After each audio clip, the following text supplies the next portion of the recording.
என்னங்க இது கண்மணி வாழ்க்கையில இப்படி ஒரு இடி விழும்னு யாருமே எதிர்பார்க்கலையே. ஜீவா ஏன் இப்படி ஒரு காரியத்தை பண்ணாரு? வெண்ணிலா வீட்டுக்குள்ள வந்தது சாதாரண விஷயம் இல்ல.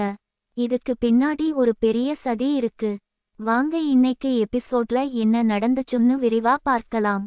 எபிசோட் ஆரம்பத்துல பார்த்தீங்கன்னா ஷூட்டிங் ஸ்பாட்ல நம்ம மாஸ்டரும் அவரோட ஆளுங்களும் நல்லா குடிச்சிட்டு உட்கார்ந்து இருக்காங்க.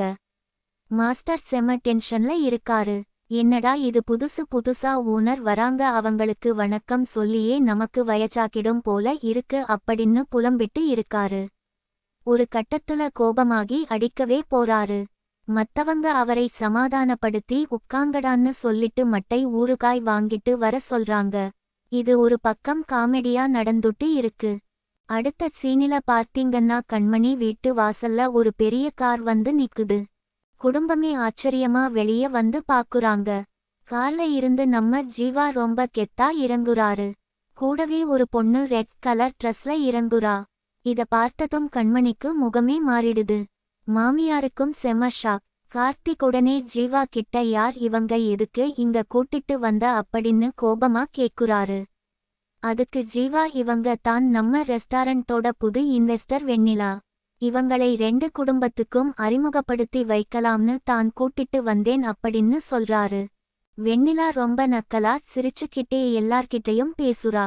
நான் வந்து ஒரு இன்வெஸ்டரா மட்டும் இருக்க விரும்பல, உங்க குடும்பத்துல ஒருத்தியா பழகணும்னு ஆசைப்படுறேன் அப்படின்னு சொல்லிட்டு ஒரு ஸ்வீட் பாக்ஸை எடுத்து கண்மணி கிட்ட கொடுக்குறா.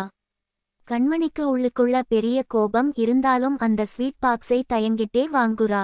வெண்ணிலா எல்லாரையும் பார்த்து நக்கலா பேசிட்டு மறுபடியும் கார்ல ஏறி கிளம்புறா. அவங்க கார்ல கிளம்புன அடுத்த செகண்ட் கண்மணி கையில இருந்த ஸ்வீட் பாக்ஸை கோபமா தூக்கி கீழே போட்டு உடைக்கிறா.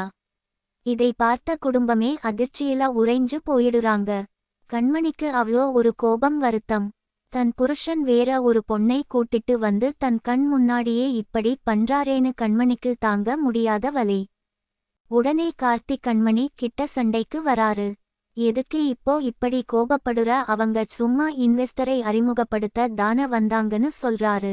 ஆனா மாமியார் உடனே கோபமாகி கார்த்திக் மேல பழிய போடுறாங்க. உன்னோட ஈகோனால தான் இந்த குடும்பம் இப்படி 2ஆ பிரிஞ்சு கிடக்குதுன்னு கத்துறாங்க. 2 குடும்பத்துக்கும் நடுவுல பயங்கரமான வாக்குவாதம் நடக்குது.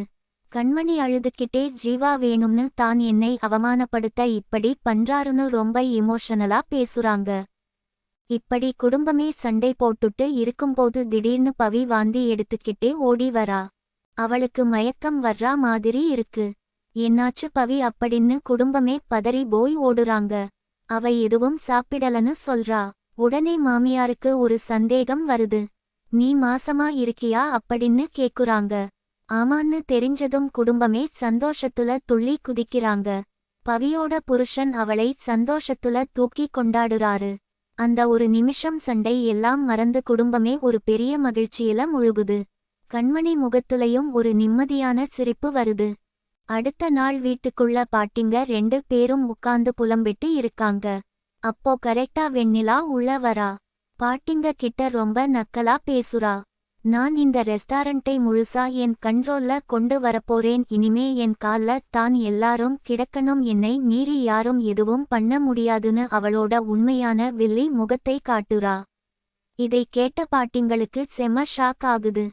கடைசியா மாடியில கார்த்திக் ரொம்ப கவலையா நின்னுட்டு இருக்காரு. அப்போ கண்மணி அங்க வராங்க. கார்த்திக் கண்மணி கிட்ட எமோஷனலா பேசுறாரு.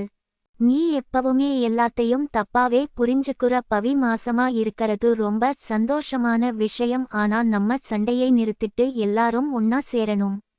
ஏன்னா வெண்ணிலாவுக்கு பின்னாடி ஒரு பெரிய சதி இருக்கு, அவ நம்ம குடும்பத்தை அழிக்க தான் வந்துருக்கா. அவளை தடுக்கணும்னா நாம 2 பேரும் ஒரு டீமா சேர்ந்து வேலை செய்யணும்னு சொல்றாரு. இதை கேட்ட கண்மணிக்கு ஒரு பெரிய அதிர்ச்சியும் அதே நேரத்துல ஒரு தெளிவும் வருது. இதோட இன்னைக்கு எபிசோட முடிச்சிட்டாங்க. நாளைக்கு எபிசோட்ல என்ன நடக்கப் போகுதுன்னா கார்த்திக்கும் கண்மணியும் சேர்ந்து வெண்ணிலாவோட சதியை முறியடிக்க பெரிய பிளான் பண்ண போறாங்க. வெண்ணிலா தன்னோட அடுத்த ஆட்டத்தை ஆரம்பிக்க போறா. ஜீவாவுக்கும் வெண்ணிலாவுக்கும் நடுவுல இருக்கிற உண்மையான உறவு என்னன்னு கண்மணி கண்டுபிடிக்க போறாங்க. இதுக்கு மேல கதை செம விறுவிறுப்பு.